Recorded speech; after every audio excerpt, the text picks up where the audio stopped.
Well, it's noon at the Carpenter Law Firm seminar, Amending Governing Documents for 2024. I'm Scott Carpenter. And I want to welcome you. This is a bring your own lunch seminar. Hopefully you have something delicious.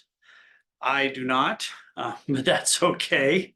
I am surrounded by my office, my paperwork, my computers, and my seminar lights, and I'm happy to do this seminar today on amending governing documents for 2024.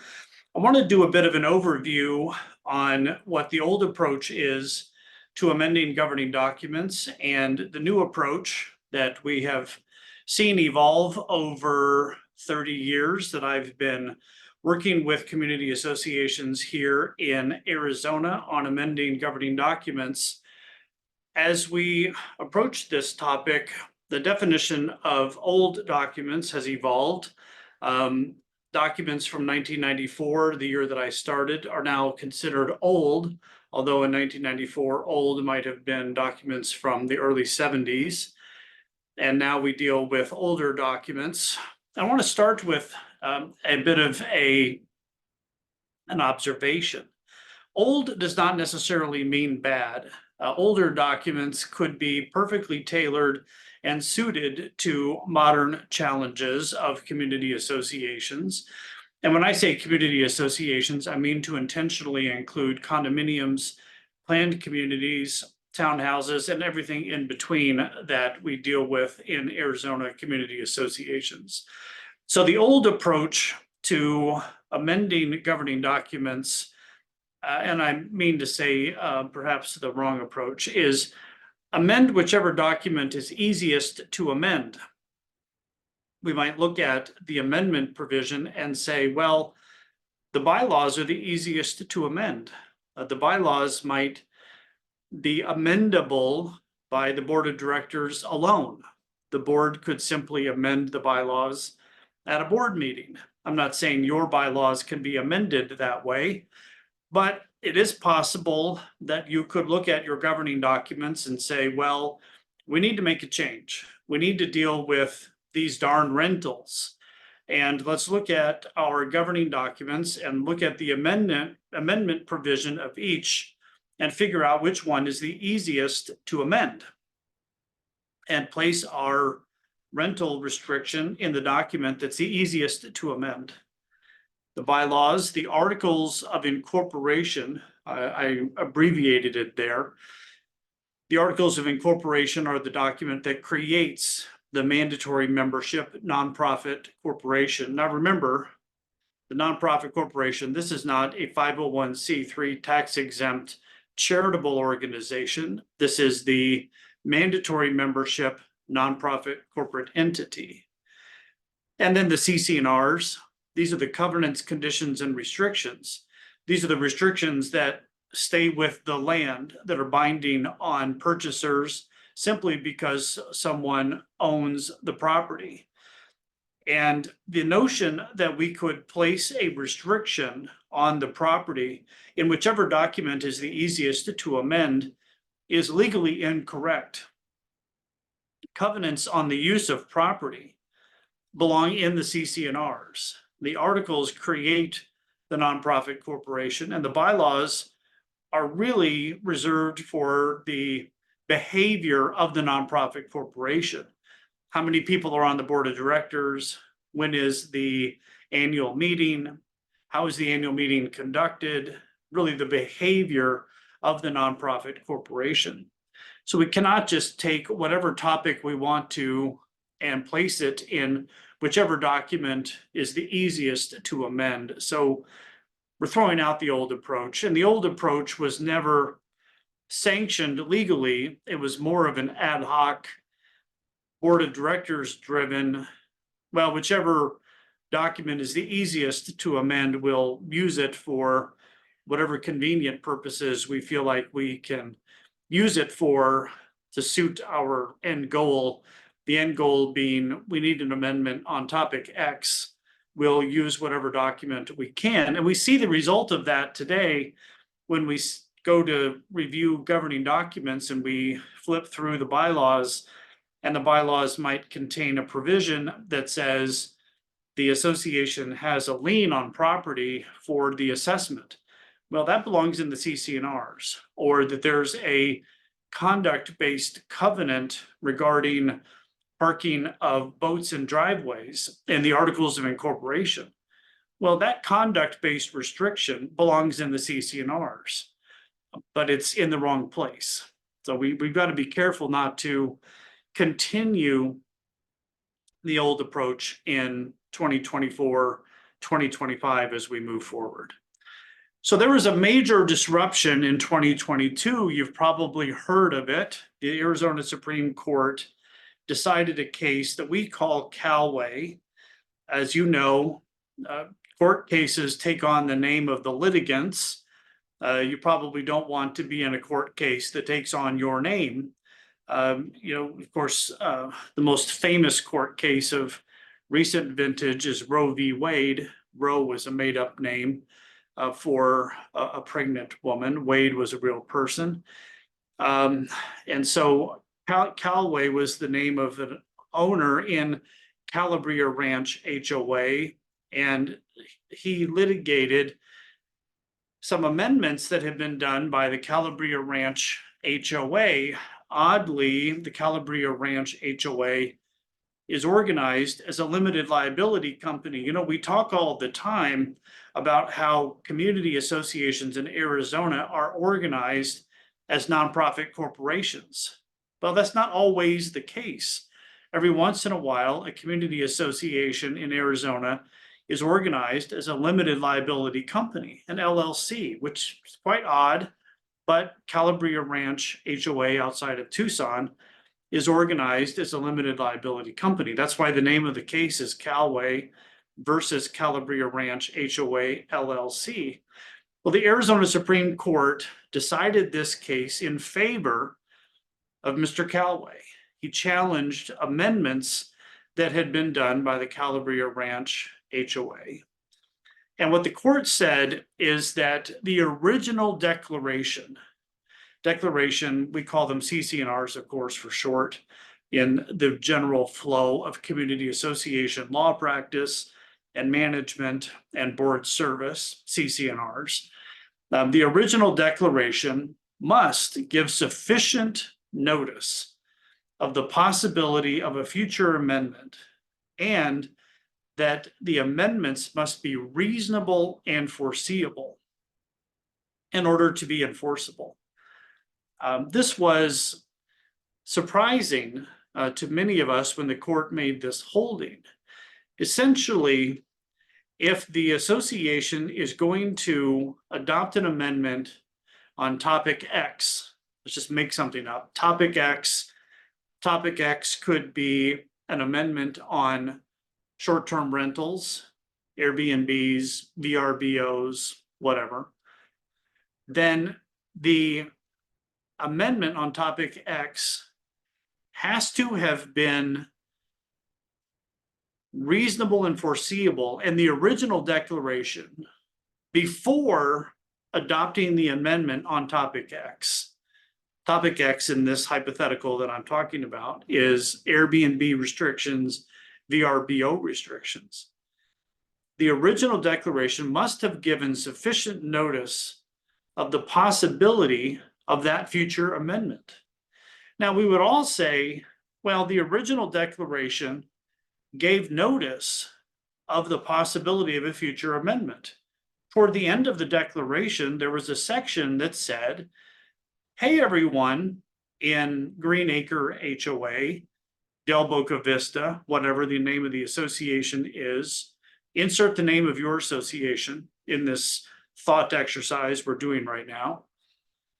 Hey, there was a provision that said, in the future, with a 75% vote, with an 80% vote, with a 67% vote, insert the threshold of your association in this thought exercise. These CC&Rs can be changed. That's sufficient notice that it can be changed. But the Calway court said there also has to be notice sufficient notice that there might be an amendment on the topic of topic X. Well, if topic X is not already addressed in the CC&Rs, then that would never happen. The CC&Rs for Green Acre, Del Boca Vista, whatever, would never give fair warning, sufficient notice that short-term rentals or topic X could be the subject of a future amendment because topic X is not already addressed in the CC&Rs. All we have is an amendment provision that says in the future, there might be an amendment at a 75% vote approval threshold. But those amendment provisions do not say in the future, there might be an amendment at a 75% vote threshold, and the amendment might address topics A, B, C, D, E, F, and G. The amendment provisions don't say that. The amendment provisions say in the future, there might be an amendment at a 75% threshold. But the original developers do not have the foresight to say there might be an amendment at a 75% threshold, and it might cover topics A, B, C, D, E, F, and G. It might cover anything, and that's what happened at Calabria Ranch. The Calabria Ranch CC&R said there might be an amendment at a particular threshold. Let's call it 75%. I don't have the case in front of me. And the members adopted an amendment at that prescribed threshold and covered topics A, B, C, D, and E. And the court said Mr. Callaway was not on sufficient notice of the possibility of a future amendment on topics A, B, C, D, and E. The amendments are thrown out. There was no notice, sufficient notice of the possibility of a future amendment on topics A, B, C, D, and E. Callaway Court held that a community association cannot create new affirmative obligations where the original declaration did not provide notice to the association owners that they might be subject to such new affirmative obligations. And the court held that CC&Rs form a contract between individual landowners and all the landowners bound by the restrictions as a whole. That's not new exactly. We've known that. The CC&Rs are a contract. So in a Callaway, post-Callaway, for the last 2 years, 2 years plus a couple of months, we have been dealing with a world where new CC&R amendments are tricky because we're not sure in every situation that the amendments will survive a challenge if they're new obligations. So the toughest ones have to do with, and I picked it on purpose for my hypothetical, short-term rentals, because landlords, Airbnb operators, have a financial incentive to challenge the amendment because they're being deprived of income. The revenue from the short-term rental is cut off by the amendment. So the association adopts an amendment to restrict short-term or vacation rentals. Now the landlord short-term rental operator has an incentive to go to court to challenge the amendment. Will they win? Unknown. We don't know after Callaway, but it is certainly possible. So these amendments are still in play, and a community can still use the amendment threshold to adopt the amendment. But we still have the problem we've always had with short-term rental amendments. If a community allows the number of units to be rented, let's say the amendment threshold is 75%, if 30% of the units are rented, it's going to be hard to get the amendment passed. Because if 30% are rented and only 70% are non-rented, it's going to be difficult to get 75% of the owners, just simple math, to vote to restrict short-term rentals. So Callaway has been very disruptive to the process of obtaining CC&R amendments on new affirmative obligations, whatever they might be. Although the argument about Callaway is the owners to make. It's still the association's prerogative to go to the membership with CC&R amendments. And we've done many of them since Callaway, and many communities are ready to amend covenants since Callaway, since the decision. And many communities are ready to change their older documents to modernize them, certainly still possible. And certainly room to modernize and enact new restrictions. Some communities don't have any owners who are willing to go to court to challenge amendments post Callaway, but that's what it takes. It would take someone going to court to file a lawsuit and spend attorney's fees to challenge the amendment, to have a judge declare the amendment in violation of the Arizona Supreme Court case Callaway versus Calabria Ranch, and to enter a court order to have it declared in violation of these principles. And not everyone will do that. Sometimes these amendments are passed by the membership, and then no one wants to spend the money and step up and go to court. So this is the disruption that we didn't see coming necessarily. And so we're still figuring out how to thread the needle in many cases. There is a CC&R amendment rubric that we've used in representing community associations for many years. It's a thought exercise, you could call it homework, that has been very useful to determine whether CC&R amendment projects make sense. It's a 2-question rubric, and I'll share it with you now. The first question is, what provisions of your CC&Rs are causing governance difficulty? And the first thing I'll say here when we go through this rubric is simply because, and I said this at the beginning, simply because a CC&R provision is old does not necessarily mean that it's causing governance difficulty.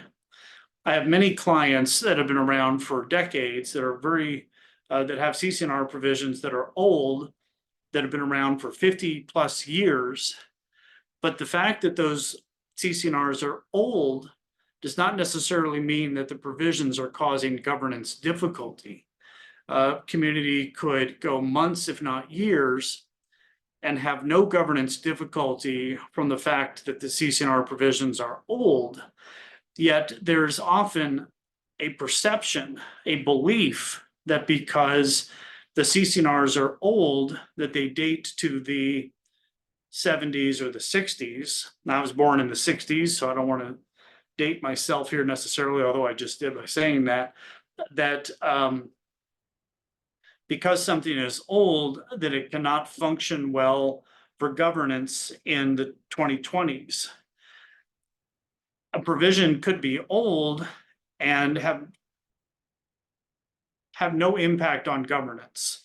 Your governance could be fine with old CC&Rs. So here are some examples over the years of provisions where clients have said to me, these provisions cause governance difficulty.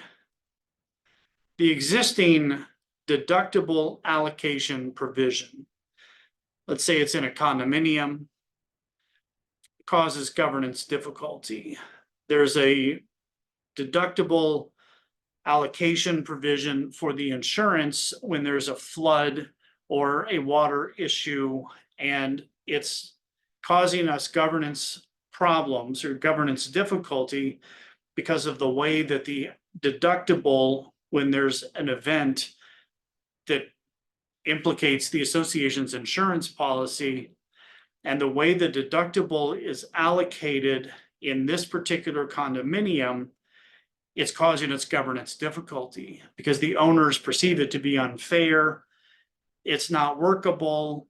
And the way it's drafted by the original developer is causing us governance difficulty. Every time that there's an event with the insurance and we are forced to allocate the deductible under the existing provision, we're having governance difficulty because it's drafted poorly by the developer. That's an answer. Then we should revise it.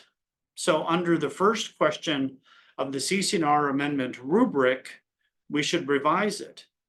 And there would be no Callaway problem because we are simply revising an existing provision. No Callaway problem there. Another example, the existing parking restrictions drafted by the developer are causing governance difficulty. Well, that's an answer to the first question of the CC&R amendment rubric. The developer drafted the parking restrictions in the community poorly.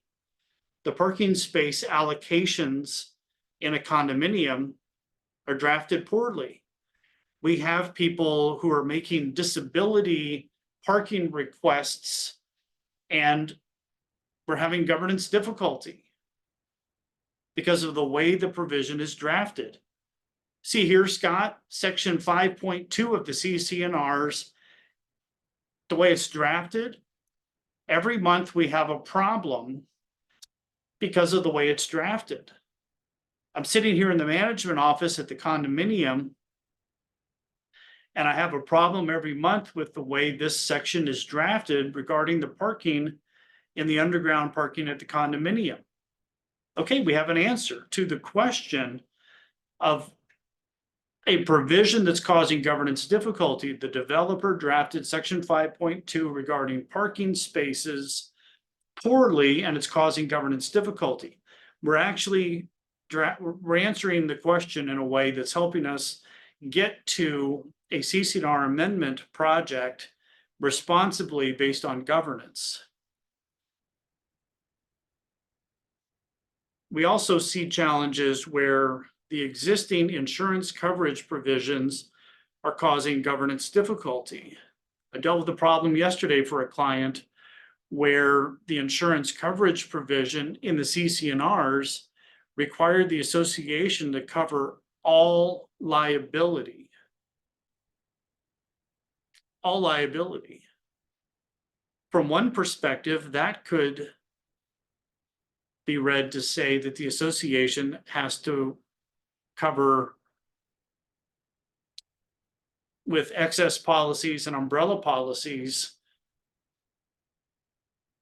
essentially with limit, normally policies have limits, but I've never seen one that requires an association to cover all liability. I mean, insurance policies have limits. It jumped out at me that it required the association to cover all liability. Now, is that so problematic that it can't stay that way? Has it been that way since 1972? Do we have to jump up and down and go through a bunch of conniptions to get that changed? Because the way it reads now, it could be argued that it requires $1 million policy plus.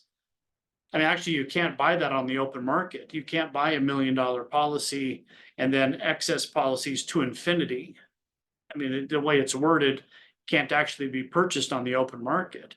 There are limits. You can buy $1 million policy and then I suppose a $10 million excess policy. You can't cover, to infinity, and a jury would never award a judgment to infinity. I mean, it's not even possible. But it was badly worded. And then there might be problems with governance regarding the existing restrictions regarding rentals. The existing rental provision might be poorly worded.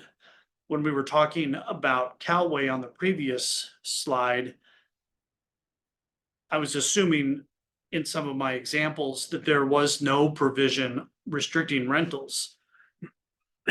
But in this question, on this in this version, the first question of the 2-question rubric, there may be an existing restriction on rentals that's not workable, that's problematic or challenging. And if it's causing governance difficulty because it's difficult to enforce or people are ignoring it, or it has a provision that says rentals have to be no greater than a period, or landlords have to turn in a copy of their lease, but the leases are all electronic on the web, and it's hard to get people to comply. There are any number of challenges that people have with the existing provisions that may cause governance difficulty. So one of the challenges we have might be to jump in and revise the existing restriction regarding rentals. That can happen. And that's not necessarily a Callaway problem. It's a revising the existing restriction, not introducing a new one, but revising the existing one. So the second question in the 2-part rubric, again, the thought exercise of the CC&R amendment process is, in addition to the first question, is what provisions do we currently have that are causing governance difficulty? What provisions are we missing, the absence of which is causing us governance difficulty? What do we not have entirely that's causing us governance difficulty? Perhaps we have no provision on insurance deductible allocation. Perhaps we have no parking restrictions. Perhaps there is no insurance coverage provision. And back to the Callaway question, perhaps there is no restriction regarding rentals or short-term or vacation rentals. And again, we might have a bit of a Callaway issue, and that's where the lawyers for a particular community association need to get involved and help an association navigate the Callaway challenge as to how we might solve this problem, this governance difficulty with short-term or vacation rentals in a Callaway environment. Is it possible? How do we do it? How are we allocating the risk that someone might file a lawsuit? And that's one of the challenges for community association lawyers. We can identify the possibility that someone might file the lawsuit, but knowing what their best argument is doesn't mean they're going to make it, doesn't mean that they're going to, even if they do make the argument, doesn't mean they're going to win. We don't need to assume that they're going to make the argument or that they're going to win. So this 2-question rubric has been very helpful in my practice with clients, whether we do it together in a meeting or whether the board does it before we reconvene a CC&R amendment project. What provisions are causing governance difficulty? And what I have found over the years is that boards sometimes start the CC&R amendment thinking based on, oh my gosh, our documents are old, our CC&Rs in particular are old, we should do an amendment project. Perhaps they should be updated. Our CC&Rs were adopted in 1984, 1978, whatever the date might be. They're old, we should do an amendment project. And then what we find is that when the board does the homework of going through the documents, particularly based on question number 1 in the rubric, that we realize old is not necessarily bad, and there are not that many provisions that cause governance difficulty. And the existence of provisions favorable to or about the declarant, the developer, those provisions that might be annoying for readability do not actually have anything to do with modern governance. Existence of provisions or sections that deal with the declarant declarant rights, developer rights, declarant history, the story of the development, how it started, who the declarant was, who the developer was, how it the declarant rights and how it can be amended by the declarant, the history and the story of the development from the developer's standpoint. You realize quite quickly those provisions, and if you add up the pages and the number of lines dedicated to the developer and the developer's story, quite quickly you realize those superfluous provisions have nothing to do with governance. They do not cause governance difficulty. And under the rubric, we wouldn't change them. We would not delete them. They mean nothing. They are superfluous appendages in the context of Green Acres governance, Del Boca Vista's governance. They mean nothing. So eventually we end up with a situation where under the rubric, old doesn't matter necessarily, and developer provisions don't matter either. So we end up with good results under the rubric. And over the years, I have talked myself out of a good number of CC&R amendment projects by encouraging my clients to spend some time in contemplation of the 2-question rubric. And let's reconvene after you've spent some time answering these 2 questions. Which provisions cause governance difficulty? And let's really think about governance from a month-to-month, week-to-week, day-to-day standpoint. And what are we missing? The absence of which is causing governance difficulty. And let's talk for a minute about the process itself. How does this work? Well, typically what ends up happening is the attorney drafts the amendment language and the ballot. It's distributed to the owners, sometimes at a meeting, also sometimes by absentee or mail. And if the threshold is met, I've said a number of things, 67%, 75%, 80%. And this threshold is dictated by the document itself. In a planned community, in a condominium, it's dictated by statute. And if you have one of the statute books from the Carpenter law firm, the amendment threshold is on page 15 for the condominiums.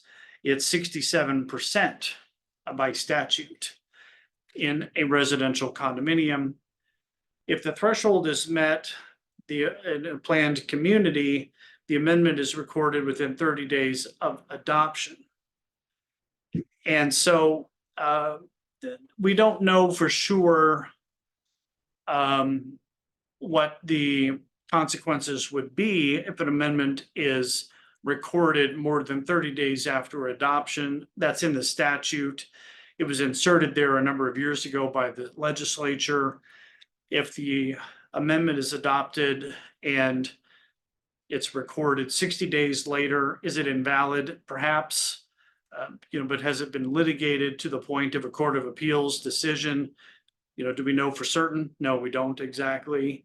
But there is a requirement that once you hit that 75% or 67% or 80%, that it has to be recorded with the county recorder, whether it's Maricopa County or Pima County or Coconino County or Yavapai County, has to be recorded with the county recorder within 30 days of the last vote necessary to hit the required threshold. We don't think it's completely invalid if it's not done within 30 days, but the legislature was perhaps trying to bring some order to the process. Not sure it was really required, wasn't that chaotic, but there is this 30-day requirement. And then a quick note on non-uniform amendments. For many years, there was, I see a couple of questions. If you have questions, there's a Q&A or a chat, and I'll have some time. I'm dedicated to a 59-minute bring your own lunch seminar, and we're gonna have no trouble with that today. There was a rule in Arizona by case law that all amendments had to be uniform in their application. There were a couple of court cases that said every amendment had to apply uniformly to all lots. And this made sense. It wouldn't have made sense to have an amendment that says, okay, I'll make up a hypothetical.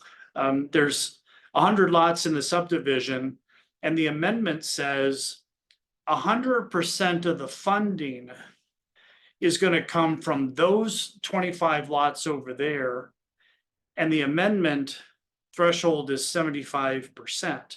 So 75% of the owners, 75 of the owners propose an amendment that says 100% of the funding is going to be paid by lots 1 through 25. And lots 26 through 100 vote yes for an amendment that says 100% of the funding will be paid by lots 1 through 25. I mean, think about that for 30 seconds, not 30 seconds, but for 10 seconds. That would be a crazy amendment. The amendment is 100% of the funding through assessments will be paid by lots 1 through 25. And lots 26 through 100 all quickly agree to it. That'd be pretty crazy, wouldn't it? I mean, if I was in lots 26 through 100, I might say, well, that's good for me. But if I'm in lot 10, I might not like it very much. Completely unfair. If I'm in lot 10, and if I'm in lot 30, also completely unfair. That in a 100 lot subdivision, the 75% voting threshold would be used for an amendment that says all of the funding will be paid by lots 1 through 25, but with the 75% voting threshold, lots 26 through 100 voted to put all of the funding requirements on lots 1 through 25. But we all know that never happens. It never happens because there was case law in Arizona that said you can't do it. And why was there case law that says you can't do it? Because it was attempted. Exactly that scenario. There were cases where a few people tried it. I mean, imagine, it's not that complicated. I just made up the hypothetical and people tried to do it. And someone in lots 1 through 25 went to court and said, this doesn't feel right. And the court said, it doesn't feel right because it's not right. And the court came up with a rule that said amendments must apply uniformly to all lots in a subdivision. You can't have a non-uniform amendment. Well, until a few years ago, there was a statutory change that allows in a planned community in ARS 33-1817A, little 2, an amendment to a declaration may apply to fewer than all of the lots, if both of the following apply. The amendment receives the affirmative vote or written consent of the number of owners or eligible votes specified in the declaration, including the assent of any individuals or entities that are specified in the declaration, and the amendment receives the affirmative vote or written consent of all of the owners of the lots or property to which the amendment applies. So in my hypothetical, if 100% of lots 1 through 25 agree, and it gets 75% overall, then it probably would work. So it's been a little strange for this to happen, because for so many years, non-uniform amendments were, everyone agreed non-uniform amendments didn't make any sense. And so now they're possible in theory. And we're not really sure why the legislature did this. I mean, obviously they did it because somebody lobbied for it. And there are some pockets of situations where, we understand why it might make sense for some people to want to do it. But every once in a while it comes up.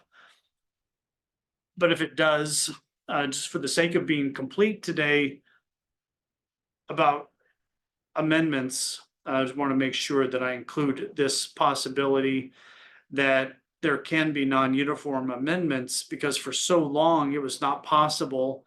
And now all of a sudden there can be a non-uniform amendment. Now this is for planned communities only, where every once in a while something comes up, and particularly in a developer controlled community, and some professional community managers might be involved in something like this, where a developer needs to fix something or do something unusual that might have not been possible before. But typically a lawyer is involved either for the developer or for the association, where something comes up that usually is not possible. But even in mature communities, sometimes things come up that this is the only solution, and we deal with it as it comes up. One of the things that I've said for many years about being a community association lawyer, we take our clients as they come. They walk in the door, warts and all, and they're imperfect as they are, and sometimes they've had non-uniform amendments, sometimes they need them, and so you never really know what we're going to encounter. So for the sake of being complete, I thought I'd mention it. All right, statute of limitations to challenge an amendment. We don't know for sure on Calway. We don't think there is a limit necessarily. The court has not yet said what the limit is. How far back can somebody go? Does somebody have to have been an owner at the time of the amendment? We don't think so. It's kind of unknown, call it the Wild West. Can someone challenge an amendment done at a time when they were not an owner? Can somebody purchase today and challenge an amendment from 2006 based on Calway? Perhaps, we don't know. We're kind of nervous about it, actually. It's that challenging. A condominium CC&R amendment must be challenged within 1 year of recording. We've always been concerned that if a board of directors records a condominium CC&R amendment, but does it fraudulently, we don't think the 1 year would bar someone from challenging it. If a condominium board amends the condominium CC&Rs, but does it fraudulently and inappropriately and hopes nobody notices, I'm not sure the 1 year would apply. I think a court would see through it and allow a challenge after 1 year. I'm not 100% sure about that, because the statute says what it says. There is no similar 1 year period for planned community CC&R amendment challenges as in the Condominium Act, the 1 year period. But the statute of limitations for breach of contract in Arizona is 6 years. So we don't know what the period would be to challenge a CC&R amendment in a planned community. And I'm not saying this for certain, but the statute of limitations for breach of contract, apologize for the typo, breach of contract is 6 years in Arizona. breach faux contract is 6 years. So many of you wouldn't have noticed that if I hadn't called attention to it. All right, I have some questions in a Q&A in a webinar format. I can't see you, so let me see what I have here.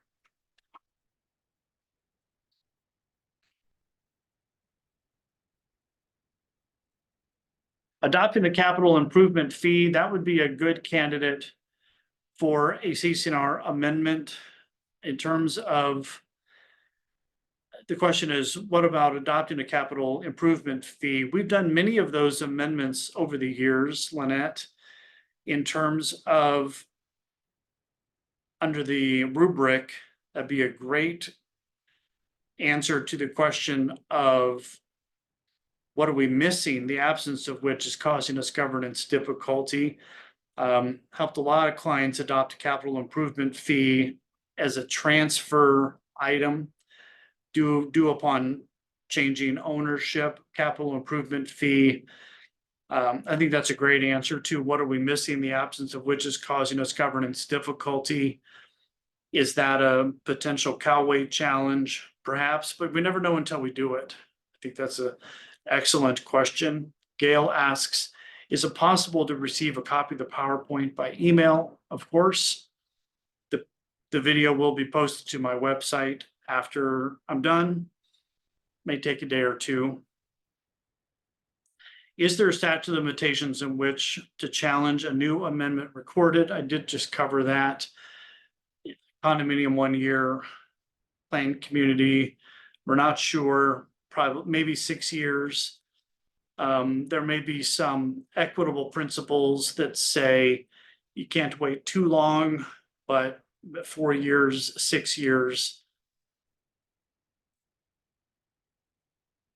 An anonymous attendee says, I'm not currently on the board, but an amendment that guts the existing CC&Rs in a sub-association for purposes of having the broader master document become the governing document likely to be deemed to be unreasonable and unenforceable.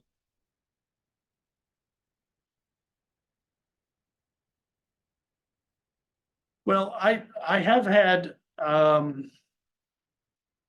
clients ask, could we amend the CC&Rs down to nothing? Essentially do an amendment that deletes the CC&Rs down to, strips them to nothing. What would happen as a way to kind of terminate the association? And if it's a sub-association and there is a master association, then these are somewhat complicated questions. I think hard to say, what would happen, but if the sub-association membership amended the sub-association CC&Rs and gutted them,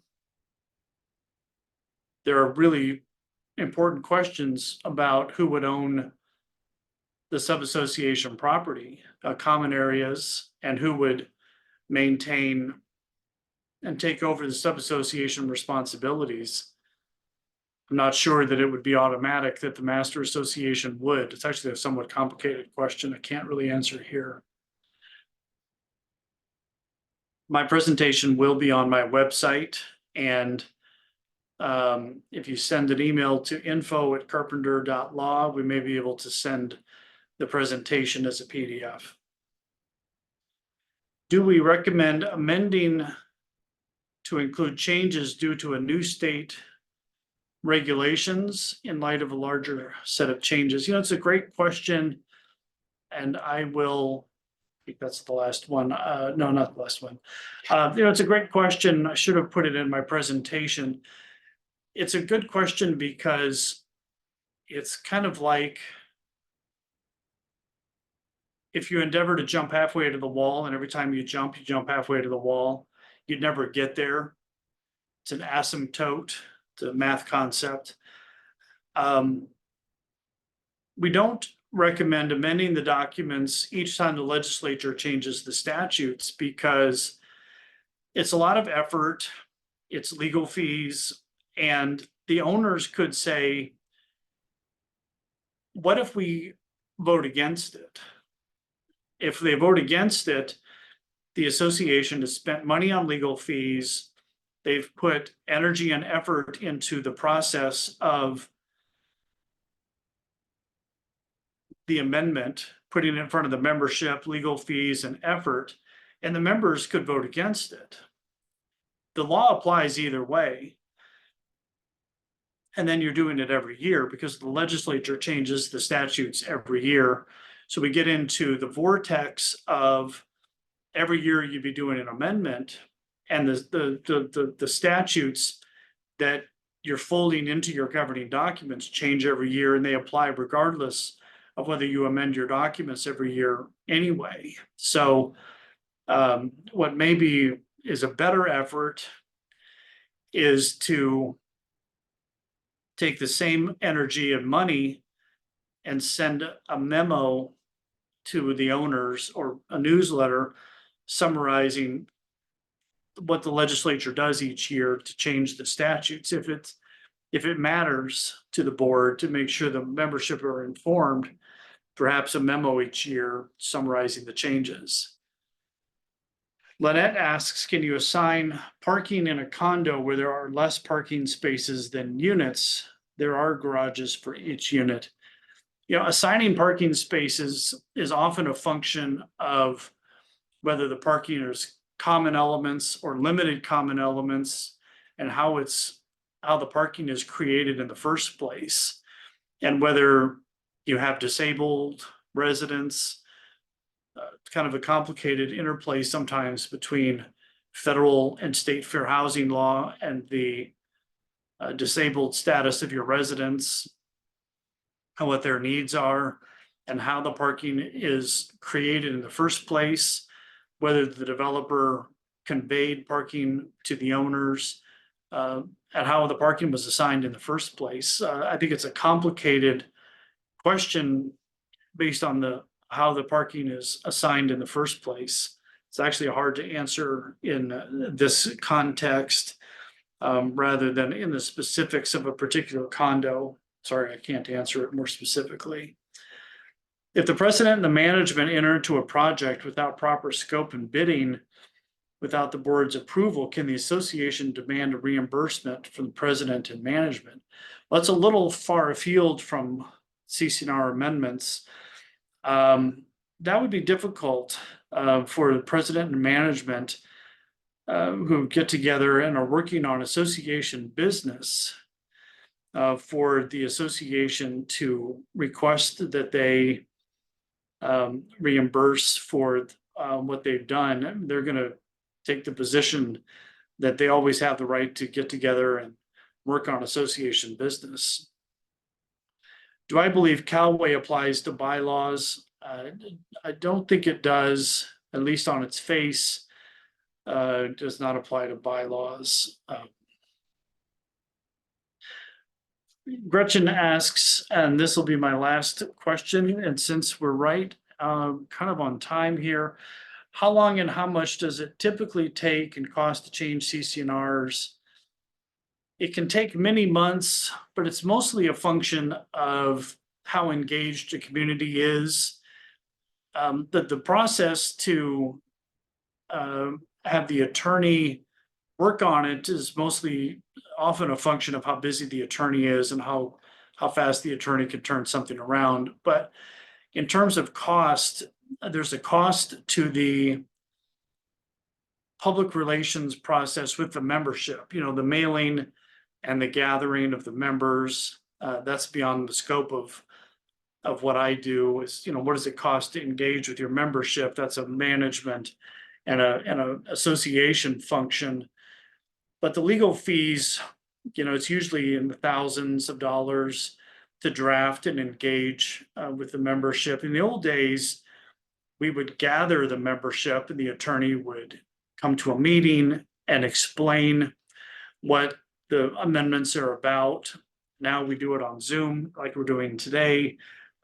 People don't want to gather as much in clubhouses and meeting spaces, although it's still pretty efficient to do it that way. Although, we're all just as lawyers, we're just as happy to gather this way and explain things in these kinds of formats with green screens and and webcams. But the cost is usually hourly. I'm not discussing that today, but it's usually in the thousands of dollars. But lawyers try to be as efficient as possible, but months, not weeks, and thousands, not hundreds, to get something across the finish line. But it also depends on, how many components are we addressing when we deal with the rubric? When we're dealing with the answers to the questions, are we doing one or two components? Are we doing 15 components? That has a lot to do with the cost as well. Are we trying to bite off 2 topics, or are we doing 15 topics? Has a lot to do with how long we're dealing with, how long is the amendment, or is it going to be 2 pages?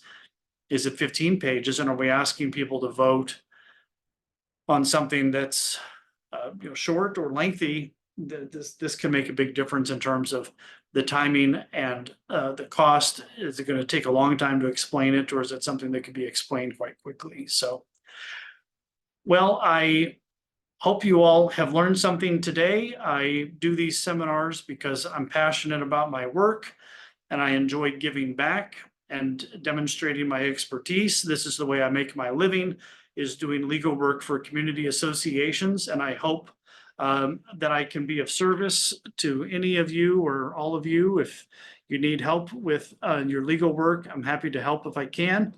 Scott Carpenter, carpenter.law, www.carpenter.law. Happy to help if I can. Thank you all, and hope you all have a great Tuesday, May, that says April 16th, Tuesday, May 14th. Thank you all. Have a great day.